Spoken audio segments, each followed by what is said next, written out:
Tengan ustedes muy buenas noches, queridos amigos. Sean bienvenidos a nuestra sesión número 1 del curso intensivo de análisis de riesgo. Son 3 clases intensas donde vamos a buscar sentar las bases fundamentales para hacer un análisis de riesgo con la herramienta Crystal Ball. Algunos conceptos importantes, o mejor dicho, la temática que vamos a abordar es la siguiente.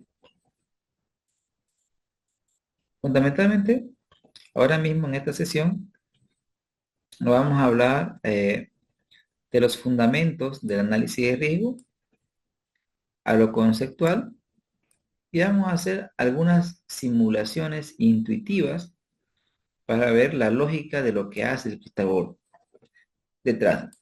Es una clase práctica, pero con algunos conceptos importantes. Ya en la segunda clase ya vamos a ver más modelos financieros, ya más práctica esta sesión, la sesión 2 y la sesión 3 ya vamos a hacer un análisis de tipo más avanzado en la toma de decisiones, ¿no?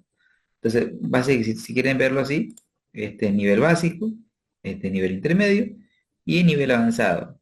En ese orden vamos a desarrollar las clases, queridos amigos.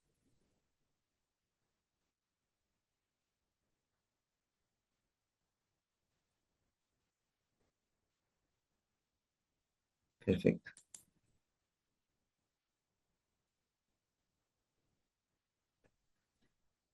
Manuel, no lo entendí. Bien, Creo Manuel. que es un mensaje automático cuando uno instala una extensión para este tipo de llamadas, aparece. Ah, ya, gracias. Genial. Gracias. Gracias por la aclaración.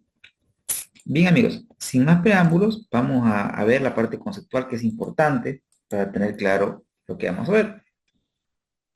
Vamos a aproximarnos al concepto de, primero, qué es el riesgo, ¿no? Si vamos a hacer un análisis de riesgo, es pertinente que tengamos claro lo que es el concepto de lo que es riesgo.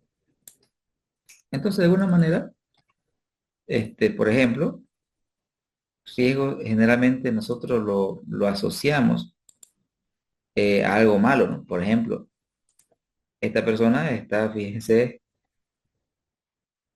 está haciendo malabares, ¿no? Con sierras, ¿no es cierto? Y es peligroso.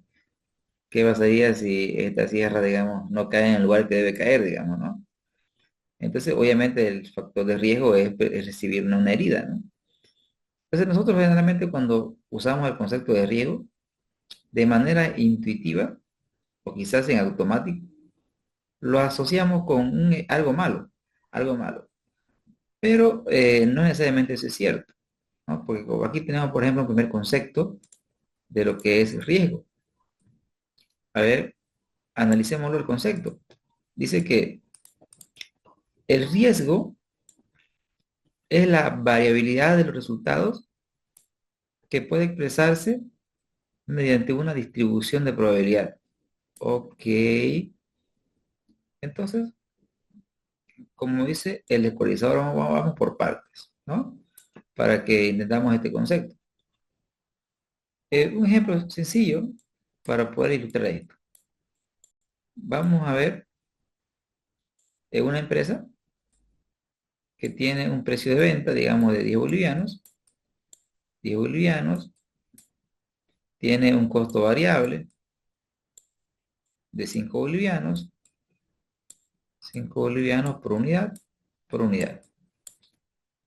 Y tiene un costo fijo, ¿sí? Tiene un costo fijo, digamos, de 50.000 bolivianos, ¿no? Bolivianos mes. Y espera que venda 15.000 unidades. Entonces, nosotros, con base a esta información, nosotros podemos calcular el resultado operativo de la empresa. Recuerden que el resultado operativo es igual al precio de venta menos el costo variable unitario multiplicado por la cantidad que la empresa espera vender menos los costos fijos, ¿no? Esa es una ecuación matemática que me refleja el resultado operativo de una empresa. Entonces, nuestro resultado operativo, en este caso, sería, amigos, el precio que cobro, que sería 10, menos mi costo variable, que sería 5, por la cantidad que espero vender. ¿Cuánto espero vender? 15.000 unidades. Y a eso, pues, le voy a restar los costos fijos, que son de 50.000 unidades monetarias. Entonces, mi resultado operativo, ¿cuánto es? Alguien, por favor, que esté en su casa con una calculadora, sería 10 menos 5 por 15.000 menos 50.000.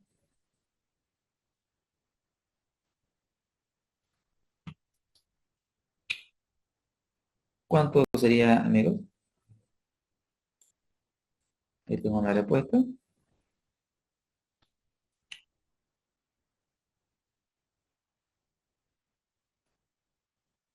25.000, ¿no es cierto?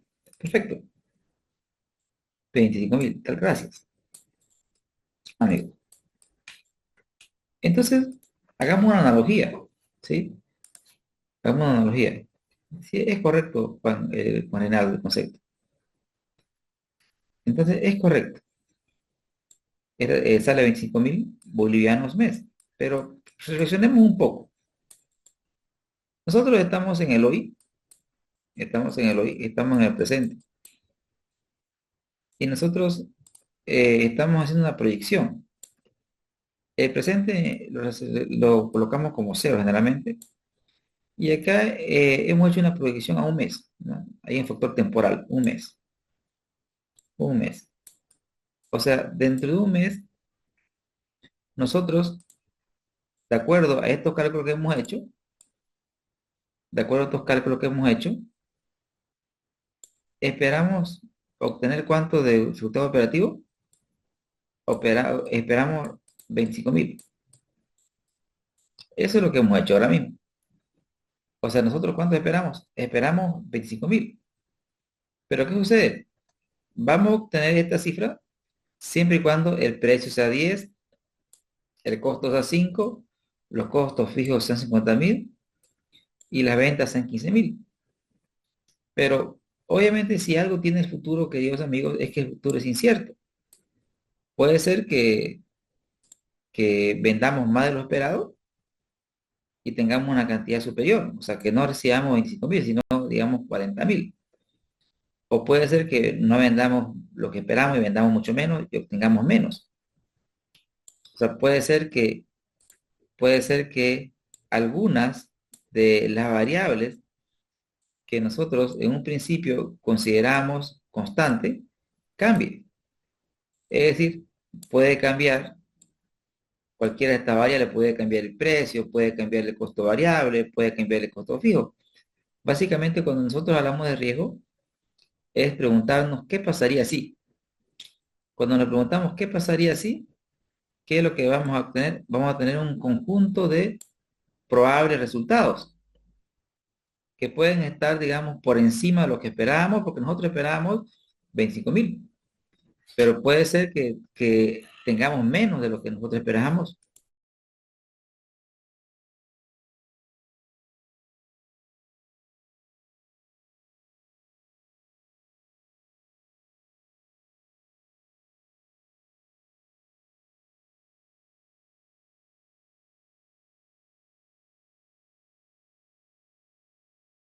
Puede ser, como le mencionaba antes, disculpen, que tengamos más o menos. O sea, puede ser que nos vaya o excelentemente bien o terriblemente mal. Pero ¿qué sucede? Como que el concepto nos dice, el riesgo es la variabilidad de los resultados. ¿Qué quiere decir? Que no solamente vamos a tener un solo resultado, sino porque podemos tener más de un resultado. Y esos resultados que podemos tener los podemos representar mediante una distribución de probabilidades. Es por eso que cuando nosotros decimos riesgo, en términos sencillos, es la probabilidad de que un resultado futuro difiera del que esperamos. Riesgo es la probabilidad de que un resultado futuro difiera del que esperamos. Entonces, el riesgo, digamos, está presente fundamentalmente todos los días, y no solamente en el mundo de las finanzas. Desde que usted se levanta, por ejemplo, estoy seguro que muchos de ustedes manejan una agenda. Entonces, usted en el día tiene un conjunto de actividades marcadas en su agenda, con un tiempo, ¿no ve? Pero con seguridad, en el hoy, usted traza un plan, pero llega, digamos, al final del día, y yo le invito a que haga una evaluación de las cosas que usted pensaba hacer versus las cosas que realmente hizo. Con seguridad va a encontrar usted una desviación. Es decir, que el día transcurrió no como usted esperaba que transcurra, porque siempre existen cambios, cambios para bien o cambios para mal. Basta que una variable que usted pensaba que no iba a cambiar, cambie, y obviamente eso altera su agenda de alguna manera. Entonces, en consecuencia, este concepto de riesgo nos dice que el riesgo es la variabilidad del resultado totalmente, porque los resultados futuros pueden variar y se pueden expresar por una distribución de probabilidades. Ese es un primer concepto de lo que es riesgo. Vean que en ningún momento se dice que es algo malo. Simplemente es la probabilidad de que un resultado difiera del que nosotros esperábamos.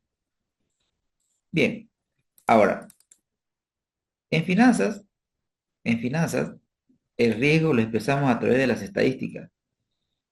El indicador estadístico más conocido, por ejemplo, la desviación estándar. ¿Y cómo puedo interpretar la desviación estándar? Por ejemplo, si nosotros tenemos dos personas, dos personas, digamos A y B, ¿no? Y yo le digo que estas dos personas A y B son dos estudiantes, y que el promedio de A, digamos, el promedio de A, digamos que sea 60, y el promedio de B, digamos que sea este, 70, ¿no? Entonces, si nos vamos a los promedios, obviamente que en promedio A no es tan bueno como B, pero si calculamos la desviación, vamos a asumir que la desviación de A sea, digamos, de 5.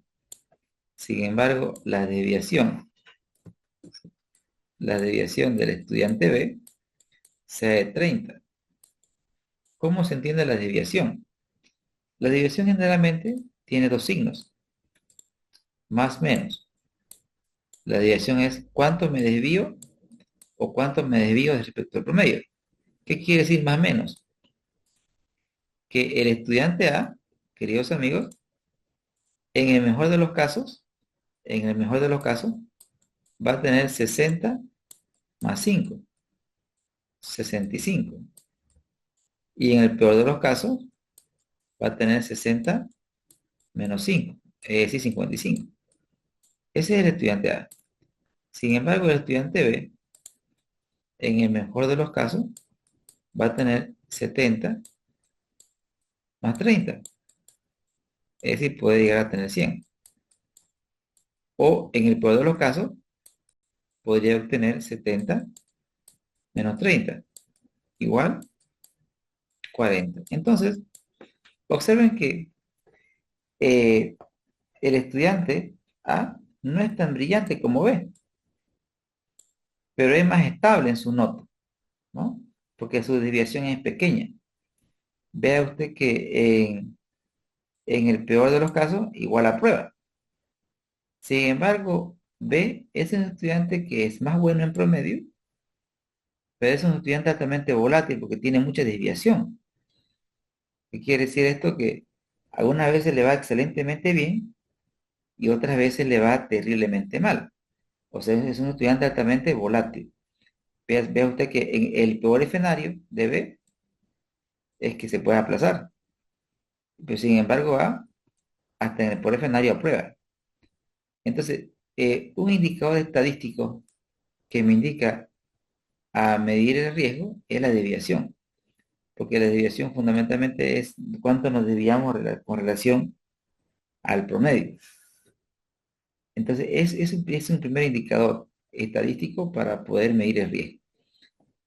Ahora, De ahí se deriva también otro indicador como el coeficiente de variación, porque básicamente el coeficiente de variación matemáticamente es la división entre qué?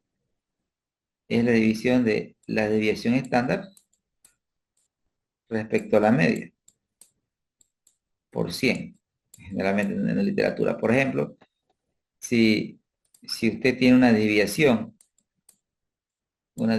digamos de 5 y su promedio de usted es 100, entonces el coeficiente de variación va a ser 5 sobre 100 por 100, o sea, va a ser 5%. ¿Qué significa? Que usted se desvía más o menos 5% respecto al promedio. Entonces, mientras mayor sea el coeficiente de variación, mientras mayor sea este número, mayor va a ser el riesgo. A mayor coeficiente de variación, amigos, mayor nivel de riesgo. Luego tenemos el otro indicador, que es, que es lo que vamos a ver nosotros ahora, la distribución de los resultados de Monte Carlo. En cristiano, lo que sucede es que, por ejemplo, si nosotros tenemos dos variables, el riesgo nosotros lo medimos a través de una distribución. Una distribución, digamos, por ejemplo, tenemos una distribución de este tipo, ¿sí? Versus una distribución de este tipo. Observen que, digamos, en esta distribución, aquí tenemos -4, digamos, no hay aquí 4, pero en esta distribución aquí tenemos, digamos, -100, y acá tenemos +100. Vea que los extremos de la primera distribución es una distribución apuntalada, ¿sí? Sin embargo, esta es una distribución que tiene que ser plana. Entonces, ¿qué quiere decir una distribución apuntalada? Que las colas son pequeñas. ¿Qué quiere decir? Que lo peor no es tan malo. Por ejemplo, aquí, imagínense que esto sea una utilidad. Entonces, en esta distribución, en la primera, podemos perder como máximo -4, el valor extremo de la cola. Pero sin embargo, en la alternativa 2 la parte negativa de la cola es -100. Quiere decir, las colas son más pronunciadas. Y las colas es o lo peor que nos puede pasar o lo mejor que nos puede pasar. Generalmente, generalmente, la mayoría de las veces nos encontramos en el centro, ¿correcto? Nos encontramos bueno, y esto ocurre en todas las variables. Por ejemplo, si agarramos un curso y comenzamos a pesar a las personas, con seguridad va a haber un promedio y la mayoría va a estar cerca de ese promedio. Pero siempre existen eventos atípicos, o sea, personas que pesan mucho más que el promedio, como también personas que pesan mucho menos del promedio. Pero el grueso está en el promedio. Entonces, el riesgo también lo puedes expresar con una distribución de probabilidad. Mientras la distribución de probabilidad sea más apuntalada, quiere decir menos riesgo. Si la distribución de probabilidad es más achatada, quiere decir más riesgo. Entonces, en este curso nosotros vamos a medir el riesgo, vamos a usar estadística, sí, claro que sí, pero también nosotros vamos a usar una distribución de probabilidad para poder analizar el riesgo. Y obviamente a partir de esa distribución nosotros podemos hacer preguntas. Por ejemplo, si conocemos una distribución de probabilidad, nos interesaría saber si nuestro negocio probablemente va a ganar, cuánto es la probabilidad de que gane, cuánto es la probabilidad de pérdida. Entonces, una vez calculada la distribución de probabilidad, nosotros le podemos hacer preguntas a nuestro modelo. Ahora bien, entonces ya vimos conceptualmente qué es riesgo, pero siempre en la literatura, siempre que se habla de riesgo, también se habla de la incertidumbre. ¿Y qué diferencia existirá pues entre el riesgo y la incertidumbre, ¿no? Entonces, pero antes de pasar a hablar, amigos, de incertidumbre, debo preguntar, ¿quedó claro el concepto de lo que es riesgo, queridos amigos? Para las finanzas.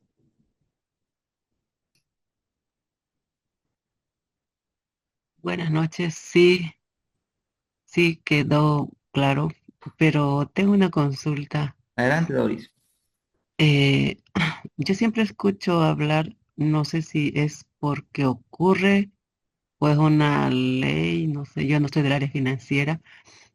Siempre, siempre se dice eh, mayor ganancia, mayor riesgo, menor ganancia, menor riesgo. Es una ley que se cumple. Es algo que se dice porque ocurre frecuentemente, no sé, tenía esa pregunta. Gracias. No, ha hecho una pregunta, Doris, bien pertinente en el mundo de las finanzas. Bien, y en el mundo de las finanzas, o en el mundo de las finanzas, recuerden que la finanza estudia lo que es el dinero, o sea, podríamos resumirlo en el mundo del dinero. Existe un principio financiero, el cual habla del principio de que la rentabilidad, de la rentabilidad está en función al riesgo, ¿no? Desde el punto de vista matemático, ¿no? Y desde el punto de vista conceptual, a mayor riesgo, entonces nosotros pedimos mayor rentabilidad. Entonces la rentabilidad viene a ser, desde el punto de vista financiero, un incentivo que usted pide por asumir riesgo. Entonces, ¿por qué usted estaría dispuesto a asumir más riesgo? ¿Por qué? Porque existe el incentivo de rentabilidad. Y eso pues lo vemos desde el punto de vista, veamos dos situaciones, ¿no? Veamos, por ejemplo, un asalariado versus un empresario, una persona que tiene una empresa. Entonces, un asalariado tiene, digamos, un salario promedio, ¿sí? Un salario promedio, digamos, de 1.000 bolivianos, y ese salario promedio se debía mes a mes, digamos, digamos 5 bolivianos, ¿no? Porque a veces usted hace horas extras, se le pagan más, pero a veces llega tarde, les hace descuento. Entonces, desde el punto de vista estadístico, el coeficiente de variación de un asalariado, digamos, sería, recordemos la fórmula del coeficiente de variación, queridos amigos, que era la desviación respecto al promedio. Entonces, el coeficiente de variación de un asalariado, que es una métrica estadística, sería 5/1000 por 100, ¿no? Esa es la fórmula. ¿Cuánto sería, queridos amigos? 5 entre 1000 por 100. Me ayudan con los cálculos, creo que ya tengo los cálculos. A ver, si no me ayuda. Estos ceros se van, ¿no? 5 entre 10 sería, ¿no? 0,5, ¿sí? Sí, 0,5. Perfecto. Ahora pensemos en un empresario. Un empresario quizás en promedio va a ganar 40.000. ¿No ve? Se espera que en promedio, digamos, mensual gana 40.000. Pero va a tener, digamos, probablemente una desviación, digamos, de 10.000. ¿Qué quiere decir? Que alguna vez se va a ganar 10.000 más, otra vez 10.000 menos, porque la ganancia del empresario pues no es fija, ¿no es cierto? Está en función a variables internas y a variables externas. Entonces, su coeficiente de variación sería la desviación, que sería 10.000 versus su ganancia esperada, que es 40.000, y eso lo multiplico por 100. Entonces, el coeficiente de variación, ¿cuánto es? ¿Me ayudan con los cálculos?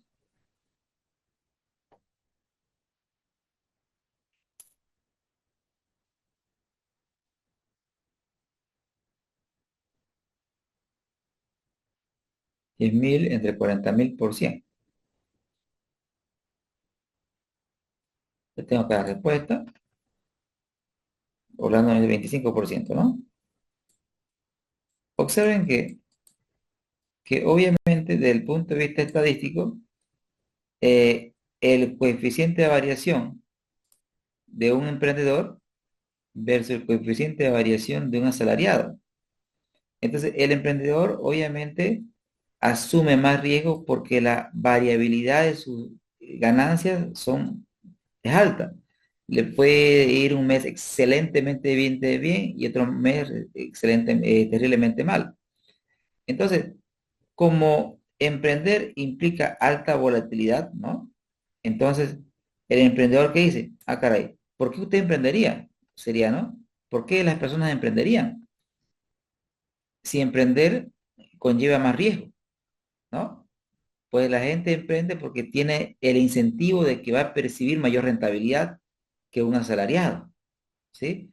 O si quieren, véanlo, emprender es la búsqueda de la libertad financiera.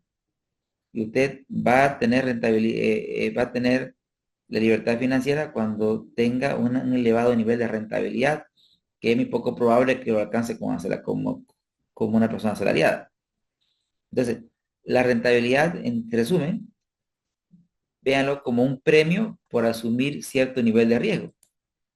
Por asumir riesgo, el empresario quiere que se lo premie. ¿Y cuál es el premio por asumir riesgo? Se llama rentabilidad. Y eso es lo que da lugar a ese principio financiero. O sea, a mayor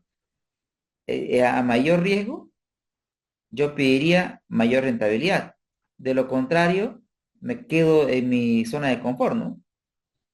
¿Cuál es el incentivo para salir de la zona de confort?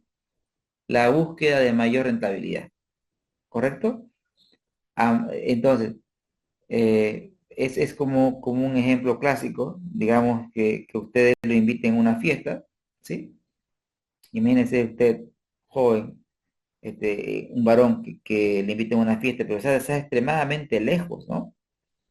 Obviamente uno dice, pucha, no voy a esa fiesta porque está muy lejos, puede ser que me asalten. Ya listo, no quiero asumir riesgo. Pero si usted le dicen, ¿sabes qué? A esa fiesta va a ir aquella persona que tanto a vos te gustaba. ¿Te acordás de tal persona? Y uno recuerda, pucha, ¿en serio va a ir? Pues no le importa el riesgo, lo asume. ¿Por qué? ¿Pero cuál es el incentivo? El incentivo que puede ser, digamos, que sea su ser amado, ¿no es cierto? Su princesa. Entonces, ¿por qué esta persona asume el riesgo? Por la expectativa de rentabilidad. Es decir, los agentes económicos somos seres racionales y si nos plantean mayor nivel de riesgo, entonces nosotros pedimos como contraparte mayor rentabilidad. De lo contrario, no hacemos nada. Nos quedamos nomás estáticos. ¿Queda más claro el concepto ahora mismo? ¿Sí? Sí, muchas gracias. Perfecto. Gracias, Doris. Entonces, queridos amigos, ya que tenemos claro el concepto de riesgo, vamos ahora a aterrizar en lo que es el concepto de incertidumbre. Cuando nosotros hablamos de incertidumbre, acá tenemos, por ejemplo, ahí tenemos una persona que puede ir por un lado o por el otro, pero no sabe, digamos, qué hay detrás de esa neblina. No se ve, pero sabe que tiene que decidir entre un camino u el otro, pero no sabe qué hay detrás. Entonces, básicamente, si ustedes quieren verlo de alguna manera, la incertidumbre es como algo que va más allá del riesgo. Me explico. Veamos el concepto. Dice, la incertidumbre es la imposibilidad de conocer con precisión qué ocurrirá en el futuro y la dificultad o imposibilidad de asignar probabilidades confiables a los posibles resultados. Pucha, parece chino, ¿no? Pero aterricemos con un ejemplo. Por ejemplo, un emprendedor, un emprendedor que lleva 2 años en el rubro, 2 años en el rubro, amigos, y usted al emprendedor le dice, oye, ¿y cuánto espera vender el siguiente mes? ¿Correcto? Entonces, el emprendedor, ¿qué le va a decir? Con seguridad, ¿sabes qué? Mira, ponerle que yo voy a vender el siguiente mes un promedio de 10.000 bolivianos. Y te cuento que puede ser que tengamos una desviación de 2.000. O sea, puede ser que venda 2.000 más de lo que te diga o 2.000 menos. Pero ¿cuál es el sustento del emprendedor que tiene historia, ¿no es cierto? Él le va a decir porque sabe que en el pasado vende eso. Y lo más probable es que en el futuro venda eso un poquito más o un poquito menos. Entonces, eso, eso es una variable de riesgo porque yo tengo historia, conozco cómo se comporta la variable y puedo decir un número. Pero sin embargo, si usted está entrando a un negocio nuevo, con un producto novedoso, y usted pues no sabe, digamos, cómo le va a ir, no tiene idea, ¿no? No tiene idea, porque no tiene historia, no tiene un punto de comparación. Entonces, le puede ir o excelentemente bien o terriblemente mal. Entonces, ahí decimos que estamos en una situación de incertidumbre, porque no tenemos, digamos, una data histórica que pueda sustentar el número que estoy mencionando. Entonces, eso, si no tengo historia, entonces eso dificulta asignar una distribución de probabilidad, porque no tengo idea de cómo se comporta la variable. Entonces, cuando estamos en esa situación de no tener idea de lo que pueda pasar en el futuro, porque no tenemos una historia, no existe un precedente, ¿no? No existe un precedente. Entonces, cuando se cumple esa condición, nosotros decimos que es una variable de incertidumbre. Es una variable de incertidumbre. Por ejemplo, acá nos dice que a diferencia del riesgo, la incertidumbre no siempre se puede cuantificar, ¿sí? Claro, ¿cómo voy a cuantificar algo, digamos, sobre lo que no sé que pueda suceder? No existe experiencia previa, ¿correcto? O sea, hablamos de incertidumbre. Como acá lo dice, es común en situaciones sin precedente, con poca o nula información disponible. Dice que no permite construir distribuciones confiables, salvo aproximaciones. Acá pasa algo interesante, ¿no? Por ejemplo, McShane, en su libro de modelos financieros, dice generalmente las variables tienen un comportamiento parecido a la normal, ¿sí? Parecido a la normal. Este, haré un ejemplo.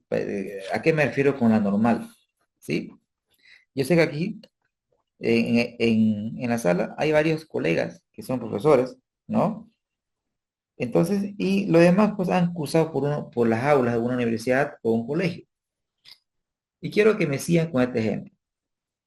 Cuando un docente, un profesor, elabora una prueba para los estudiantes y, y yo quiero saber si mi prueba está bien hecha, o sea, ni fácil ni difícil, sino una prueba correcta. Si la prueba, queridos amigos, es correcta, y obviamente yo lo hablo con la evidencia empírica, es decir, con la práctica, si usted hace una prueba correcta, lo más probable es que la nota de sus estudiantes tenga un comportamiento normal. Es decir, si usted es un profesor regular y pregunta lo que ha enseñado, digamos, la nota de sus estudiantes debería estar entre 75, digamos, y 85, ¿no? O sea, el grueso de las notas debería estar alrededor de ese rango, el grueso, ¿no? Y obviamente en los caminos del Señor, pues hay personas, que es la minoría, que son excelentemente buenos, que están en la escuela positiva, ¿sí? Entre 80 y 100, ¿no? Pero también en los caminos del Señor existen criaturitas atípicas, ¿no ves? Que por alguna razón les va terriblemente mal. Pero seamos honestos, las colas son los extremos, ¿no es cierto? La mayoría gira en torno del promedio, ¿correcto? Gira en torno del promedio. ¿Y qué es lo que le quiero decir esto? Entonces, si la variable que estamos estudiando, si la variable que estamos estudiando, por alguna razón, yo sé que es más probable que ocurra un valor que otro, escuchen lo que estoy diciendo. Si por alguna razón, por la experiencia, la lógica, es más probable que ocurra un valor que otro, como en este caso, es más probable que la nota se encuentre entre 75 y 85, es muy poco probable encontrar muchos estudiantes que tengan más de 85, como también es poco probable que tenga estudiantes que tengan notas menores a 75. Lo más probable es esto. Entonces, cuando la variable, por cualquier razón, yo conozco que hay valores que son más probables unos que otros, entonces a esa variable se le llama variable de riesgo, ¿ya? Sin embargo, Machay dice que cuando la variable que está usted analizando, cuando la variable, como por ejemplo, yo siempre menciono los incrementos salariales del gobierno. Entonces, básicamente, ¿usted qué sabe de un país? Usted sabe que la inflación es un parámetro para definir los incrementos salariales. Digamos, usted sabe que la inflación es 10%, por decir algo, ¿no? Y también usted sabe, digamos, que la COP en Bolivia, o sea, la central obrera, lanza siempre un pliego petitorio y dice, ok, mira, la inflación es 10, pero yo quiero que me des 20%. Eso es lo que le piden al gobierno, ¿correcto? Entonces usted sabe que hay un valor mínimo y usted sabe que es un valor máximo, ¿no? Entonces, pero la pregunta es, ya es el mínimo, ya es el máximo, pero ¿cómo sé cuál va a ser el incremento salarial, digamos, real, ¿no? Entonces, como yo no sé qué es lo más probable, generalmente lo que ocurre ahí es una distribución de tipo uniforme. ¿Qué quiere decir esto? ¿Qué quiere decir? Que no existen valores más probables. Es decir, así puede ser que el gobierno negocie y solamente le incremente 10, o puede ser que el gobierno acceda a todo lo que ellos piden y le den 20. Pero puede ser también que sea 15, ¿no es? Puede ser que sea 18, puede ser que sea 13. Entonces, vean, cuando la variable es de incertidumbre, cualquier situación puede ocurrir. Cualquier situación tiene la misma probabilidad de ocurrencia. Por eso es que cuando se dice que cuando no tengo historia sobre la variable y no sé absolutamente nada, no tengo cómo la modelo, ¿sabe qué? Cuando la variable es de incertidumbre, la distribución apropiada es la uniforme, ¿sí? Porque la uniforme me dice, ¿sabe qué? Dame el máximo y el mínimo, pero cualquier cosa puede pasar. Entonces, esa es una distribución uniforme. Por ejemplo, la distribución uniforme es como si usted jugara, digamos, a lanzar un dado, ¿correcto? Si usted juega, y obviamente, si no quiero decir que todas saben jugar, juego de azar, ¿no? Yo sé que algunos no lo hacen por un tema religioso o por cualquier otro factor, pero cuando usted juega, puede ser que le salga uno, puede ser que le salga dos, puede ser que tres, cuatro, cinco y seis, ¿no es cierto? Pero la probabilidad que le salga uno en un lanzamiento es exactamente igual que la probabilidad que le salga 6, ¿sí? Es decir, cada resultado, ¿sí? Cada resultado tiene la misma probabilidad de salir, ¿correcto, queridos amigos? Entonces, como no es que, de acuerdo a mi experiencia, ¿no? De acuerdo a mi experiencia, existe más probabilidad que salga 6 que uno, ¿no? No. Desde el punto de vista estadístico, cada resultado tiene la misma probabilidad de salir. Entonces, estamos hablando de que la distribución asociada es una distribución de tipo uniforme, donde cualquier resultado tiene la misma probabilidad de ocurrencia, ¿no? Entonces, cuando a la variable se le carga esta distribución, queridos amigos, estamos diciendo que esa variable es una variable de incertidumbre, porque no existe resultados más probables.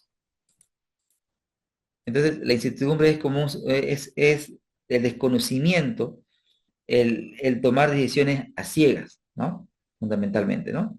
Sin un precedente, sin un histórico. Bien, ahora ya vamos a ir aterrizando a lo que son los modelos determinísticos versus los modelos probabilísticos, ¿no?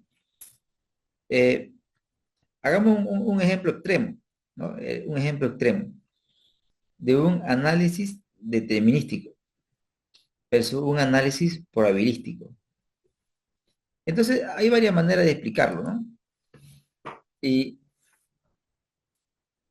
nosotros, en algún momento de nuestra vida, hemos ido a una entrevista laboral. Hemos ido a una entrevista laboral. ¿Qué sería un análisis determinístico?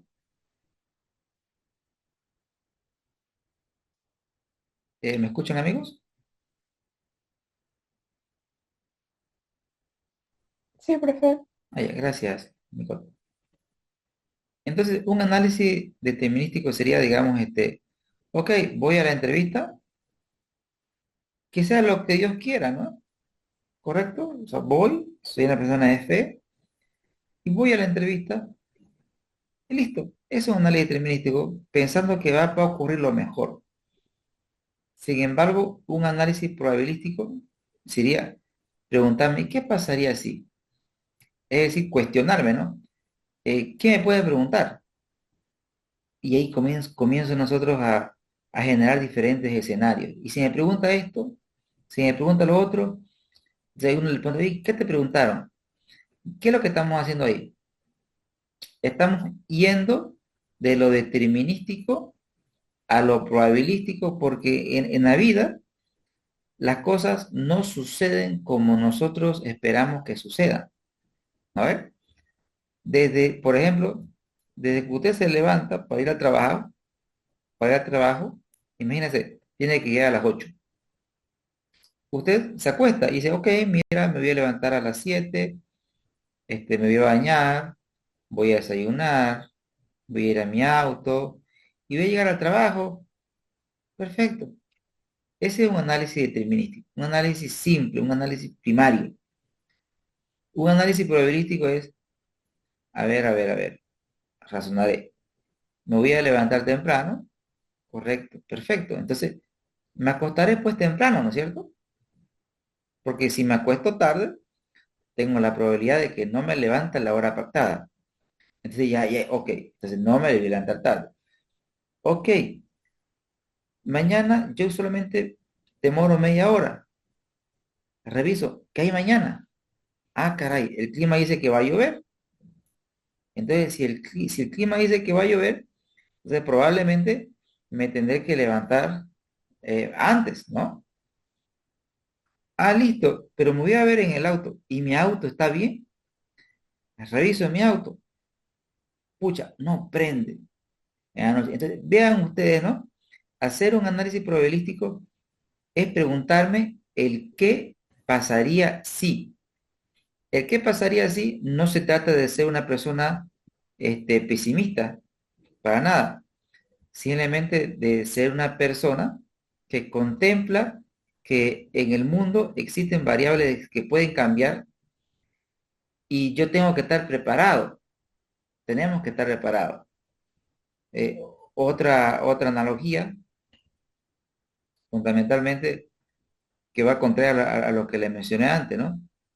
El depender de una fuente de ingreso, ¿no? El depender de una fuente de ingreso. Y hablo con analogía, ¿sí?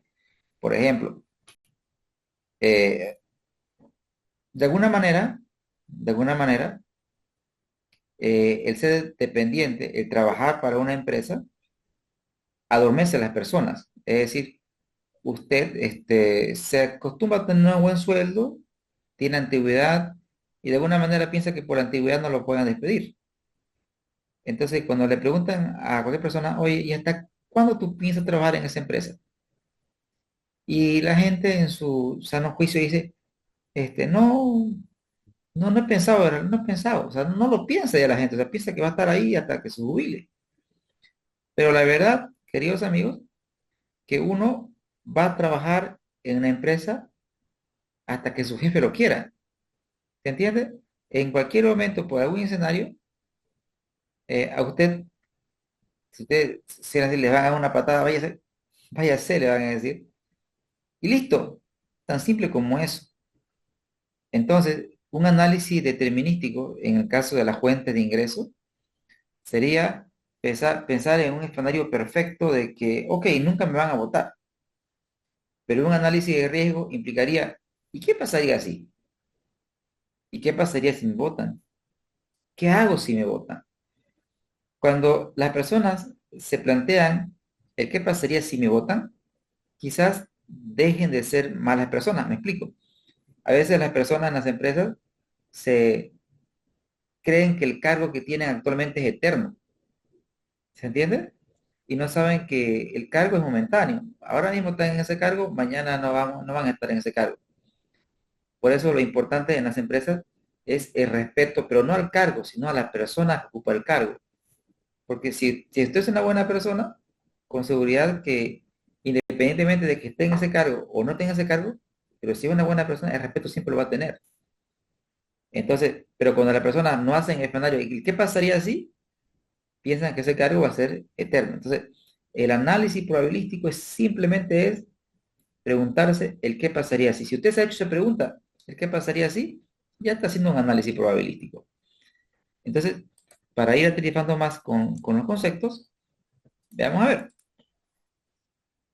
Ya en el mundo financiero, el análisis determinístico es su primer Excel. Es decir, imagínese que usted ha hecho un proyecto de inversión, ¿sí? Ha hecho un proyecto de inversión y ha calculado el BAN. Digamos, el BAN de mi proyecto, de acuerdo a todo lo que he calculado, he proyectado, mi valor actual neto es de 10.000 bolivianos. Ah, qué lindo, perfecto. Pero recuerde que para que se dé este BAN, primero tienen que cumplirse, ¿qué?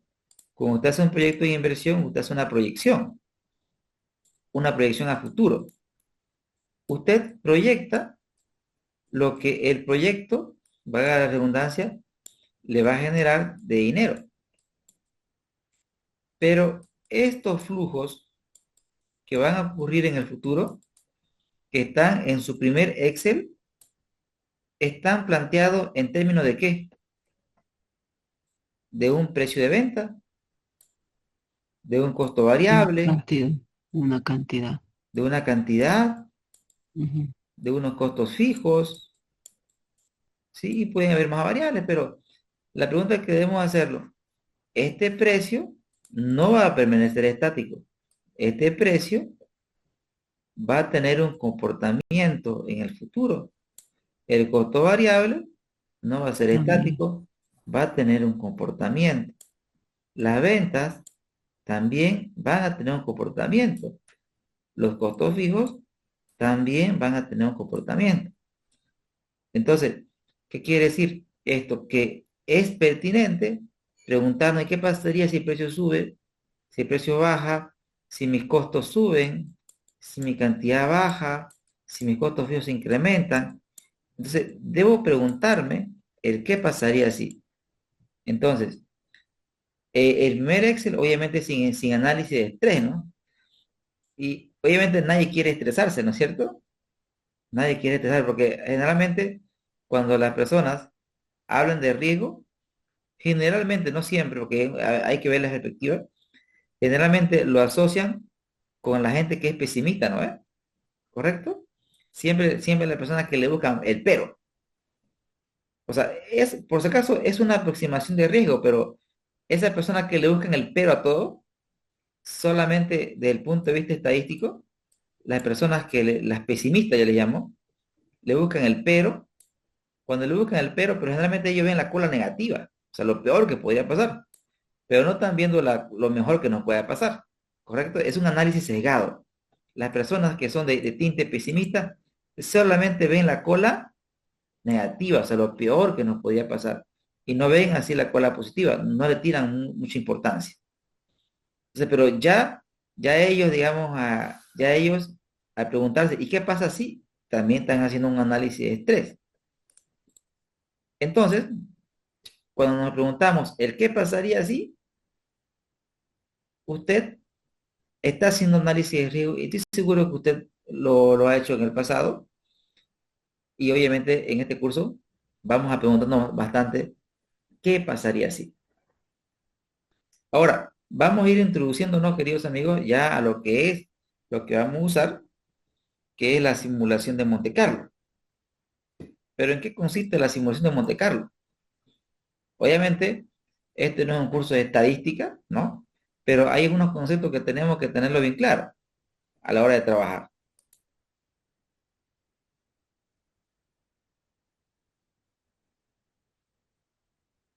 Claro, gracias Dori, gracias Iván. Por ejemplo, en la simulación de Monte Carlo, ¿sí? Veamos este concepto. Dice, técnica que repite un modelo muchas veces, con valores aleatorios extraídos de distribución de probabilidades. Wow. Chino mandarín, a ver.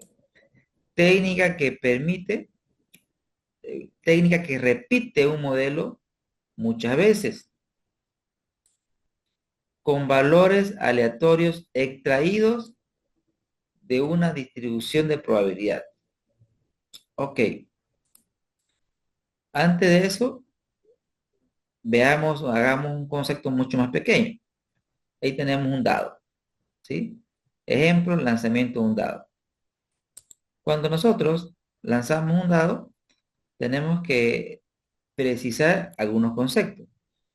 Es un experimento aleatorio donde la variable aleatoria, ¿sí? La variable aleatoria son el 1, el 2, el 3, el 4, es lo que podría salir. Son las 4, o en este caso las 6 caras, ¿no es cierto? Es el modelo que describe todas las posibles salidas de experimento. Esas son las variables aleatorias. Ahora bien, luego viene valor aleatorio, porque acá dice, fíjese, valores aleatorios. Son valores aleatorios. No dice variable aleatoria, dice valores aleatorios, ¿no es cierto? Ya sabemos entonces el concepto de variable aleatoria. En el caso de una moneda puede salir cara o puede salir cruz. Esa es la variable aleatoria, cara o cruz. Ahora, valor aleatorio, veamos el concepto de qué es valor aleatorio. Dice, es el resultado específico que ocurre en una ejecución del experimento. En cristiano, si lanzas el dado y sale un 4, si lanzamos el dado, entonces 4 es el valor aleatorio de la variable X, ¿sí? Es decir, es lo que ocurre en un lanzamiento. Y acá podemos decir, si repite el experimento 5 veces, o sea, si 5 veces usted lanza el dado, entonces en el primer lanzamiento me sale 3. En el segundo lanzamiento me sale 5. En el tercer lanzamiento me sale 1. En el cuarto lanzamiento me sale 6. En el quinto lanzamiento me sale 6. Perdón, me sale 2. Entonces, todo esto de aquí, queridos amigos, es un valor aleatorio. ¿Sí? Valor aleatorio. Entonces, cuando nosotros estamos hablando, digamos, de la variable aleatoria, va a depender de la variable que estamos hablando en cristiano. Por ejemplo, si, si la variable que estamos usando es valor actual neto, estamos hablando del BAN, o también podemos hablar de flujo de caja, ¿sí? Entonces, estas variables se expresan en dinero, ¿no es cierto? En dinero. Entonces, cuando nosotros hablamos de variable aleatoria, estamos hablando de la variable aleatoria es el BAN, es el flujo de caja. Entonces, esa variable aleatoria, al ser dinero, puede tomar cero, ¿no ves? Puede ser -5, puede ser -100, ¿correcto? En el caso de el flujo de caja puede ser positivo, puede ser negativo, el BAN puede ser positivo, puede ser negativo. Acá puede ser 100, 200. Entonces, la variable aleatoria en el mundo del dinero es el dinero, tal cual, porque la finanza estudia eso. Entonces, esa es la variable. Y el valor aleatorio es esta parte de arriba, ¿no? De la distribución. Por ejemplo, la probabilidad de que salga 100, ¿sí? Entonces, este punto de aquí, ¿correcto? Ya viene a ser de alguna manera el valor aleatorio. Entonces, para ir identificando un poquito más en los conceptos, ahora vamos, eh, antes de pasar a esta lámina, el Crystal Ball genera números aleatorios, pero no lo hace como lanzar un dado, ¿no? Lo hace a través de un computador y a través de una distribución de probabilidades. O sea, lo hace la computadora, no es que usted lance dados, lo hace la computadora. Y como lo hace la computadora, este, no se le llama valores aleatorios, sino se lo llama valores pseudo aleatorios, ¿sí? Porque no se lo hace de manera natural, se lo hace a través de computador. Ahora, ¿qué es lo que hace el Crystal Ball? El Crystal Ball facilita todas estas operaciones, ¿sí? Oracle Crystal Ball dice que es un complemento con el micro. El Crystal Ball es un programa, es una herramienta que se incorpora al Excel y que permite realizar simulaciones de Monte Carlo que llevan su nombre por un famoso casino y nos permite hacer análisis de riesgo, optimización, nos permite modelar la incertidumbre en una hoja de cálculo. Básicamente, ¿cómo funciona? El Crystal Ball se instala como una pestaña en Excel y te permite hacer lo siguiente. Para que funcione el Crystal Ball, usted necesita un modelo financiero. Un modelo financiero. Y un modelo financiero tiene variables de entrada, ¿sí? Eh, y a esa variable de entrada se le asigna distribución de probabilidades. En cristiano se le asigna un comportamiento, ya sea normal, triangular, uniforme, y se analiza o se hace simulaciones, ¿sí? O escenarios. Y en cristiano, para que me entienda lo que estoy hablando, y no sea chino, vamos a hacer un ejemplo así bien sencillo. Dice, el Crystal requiere un modelo financiero. ¿Y qué es un modelo financiero, amigos, en términos sencillos? ¿Qué es un modelo financiero? Un modelo financiero es como si ustedes vean esta función, y igual 2x más 1. Entonces, si usted le asigna un valor a la x, digamos, si la x vale 0, entonces, ¿cuánto vale la y? La y vale 2 por 0 más 1. ¿Cuánto daría? 1. Si la x vale 1, entonces y es igual Vale, 2, 2 por 1, 3, 3. 3, ¿no es cierto, amigos? Bien. Entonces, 1, 3. correcto, esto es un modelo. Este es un modelo matemático, ¿no? Porque en un modelo financiero siempre vamos a hablar de y en función de x, ¿no? Un modelo tiene una variable independiente y tiene una variable Dependiente. dependiente. Siempre. Esa es la lógica de un modelo. Y pensemos, digamos, en un modelo bien simple, como por ejemplo, ustedes le dan como dato el precio de venta de un artículo que es 10, digamos, ¿no? Y le dice, ¿sabe qué? Vas a vender 20. Entonces ahí tienes ahí las variables de entrada. Te dan el dato del precio y le dan el dato de lo que usted espera vender. Y le preguntan, ok, si tienes el precio y tienes la cantidad, ¿cuánto es tu ingreso? Ah, caray, modelo. Ya viene, hay que armar un modelo. ¿Y cómo armo ese modelo?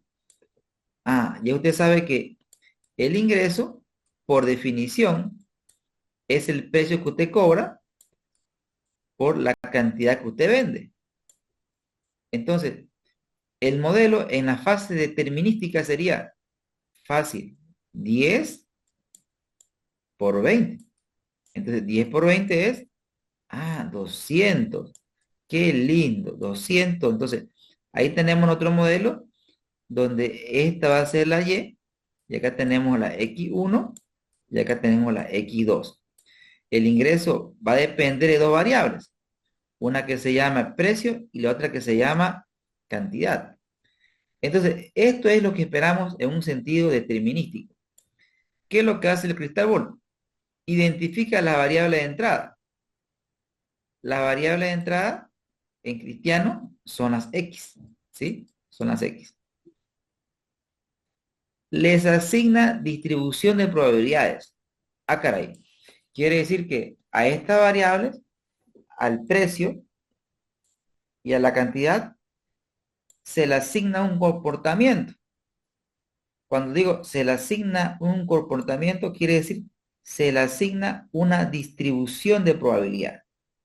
Eso es. Se le asigna un comportamiento. Ahora, el cómo elijo la distribución de probabilidad, ¿sí? Que es una parte central e importante de usar el Crystal Ball, es el elegir la distribución de probabilidades apropiada. ¿Qué hago? ¿Cuál es la lógica que se sigue para elegir una distribución de probabilidad? Hay varias formas.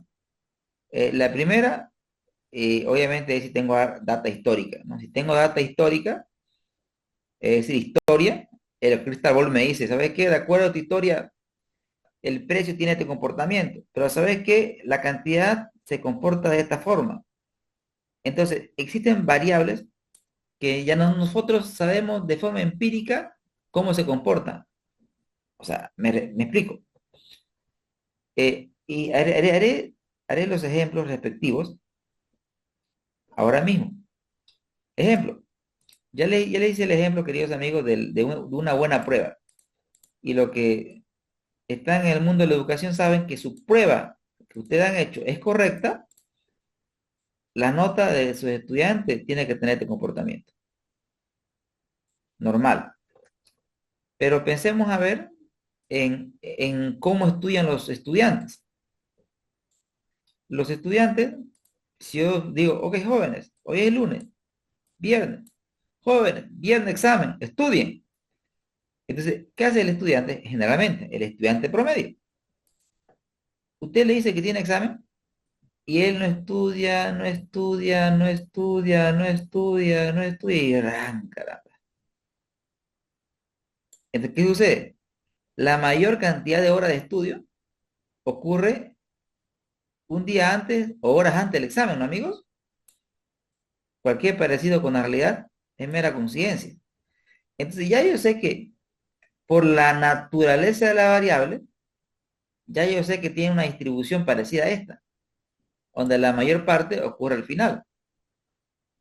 Pero también yo puedo plantearme, digamos, el comportamiento del gasto de una persona. ¿Cómo las personas gastan su ingreso? Por ejemplo, una persona recibe su salario el primero, 31. Una persona, generalmente, queridos amigos, recibe su salario y ¿cómo lo gasta? Terriblemente, ¿no? Mira el comportamiento lo gasta.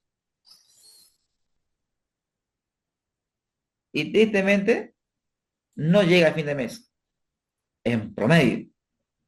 ¿Qué hace un asalariado? la mayor parte de los gastos lo hace ni bien recibe su ingreso, ¿correcto? Y en la medida que pasa el tiempo, ya como está viendo que su cuenta tiene poco, ya comienza a racionar. Pero pucha, no le va a alcanzar porque acá gastó demasiado, ¿correcto? Y acá tenemos un desfase natural, ¿no? Desfase natural. Y este desfase natural causa estrés, ¿no es cierto? Porque ¿qué hacen las personas? Oye, ¿ya abonaron? ¿Ya pagaron? ¿Cuándo irán a pagar? Entonces, cuando usted escucha rumores en su trabajo de personas preguntando cuánto van a pagar, entonces es porque el comportamiento de su gasto ha seguido esta distribución. Entonces, ¿cómo funciona el Crystal Ball? Identifico las variables de entrada y le asigno un comportamiento. Un comportamiento que obviamente vamos a ir nosotros en las clases siguientes, yendo a, o sea, le voy a dar luces para, para poder cargar distribución de probabilidades apropiada a la variable. Entonces, ya sé que ya no van a ser de valores fijos, sino pueden cambiar. Por lo tanto, 200 puede ser 200, puede ser más, puede ser menos. Ya no vamos a tener solamente un valor. Vamos a tener, en lugar de 200, una distribución de probabilidades donde me indica que voy a tener más de un resultado. Entonces, básicamente lo que hace el Crystal Ball, ¿no? Es, reitero, identifica la variable de entrada, la asigna distribuciones y luego analizamos la variable de salida, ¿no? Entonces, para que el Crystal Ball funcione, se requiere, queridos amigos, la tenencia o contar con un modelo financiero. Y un modelo financiero simplemente es de la lógica matemática Y en función de X. Entonces, modelo financiero hay N modelos financieros. En este curso no es un curso de generar modelos, es un curso de hacer análisis de riesgo con Crystal Ball. Por lo tanto, nosotros vamos a partir ya de modelos ya hechos, ¿no?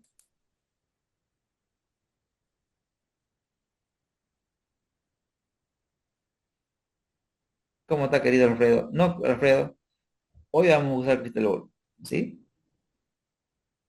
Hoy vamos a usar Crystal Ball, lo voy a usar y obviamente al grupo que tenemos voy a pasar un video de instalación para que ustedes se lo puedan instalar y también voy a pasar el usuario para que lo tengan. ¿Listo? El usuario para que lo tengan de manera permanente, ¿no? Si tienen un computadora, si tienen una Mac, ahí se complica la cosa, ¿sí, no? ¿Sí? En mi experiencia, o sea, la única forma que se instalen una computadora Mac es que coexistan el Windows, porque el Crystal funciona con el Windows, ahí tienen problemillas, ¿no? Pero bueno, es la minoría. Entonces, amigos, ahora sí, nos vamos a la acción, queridos amigos. Sí, voy a pasar al término de la clase los videos y el código de activación para que lo puedan tener de manera indefinida en su computador. Bien, entonces ya he concluido con la parte teórica, ¿no? La parte conceptual, amigos. Ahora, la idea es hacer modelos intuitivos, o sea, ir, digamos, de lo más básico a lo más complejo. Hoy vamos a ver lo más básico de Crystal Ball, ¿sí? Pero lo vamos a ver después del break. Entonces le pido que nos vamos a un receso, tomemos un poquito de respiro, unos 15 minutos, y volvemos, queridos amigos, para la segunda parte donde vamos a usar la herramienta. ¿Listo? Regresamos entonces, queridos amigos, en 15 minutos. Voy a pausar la grabación, estiremos las piernas y vamos con todo para la segunda parte. Antes de seguir, ¿vamos bien con la explicación?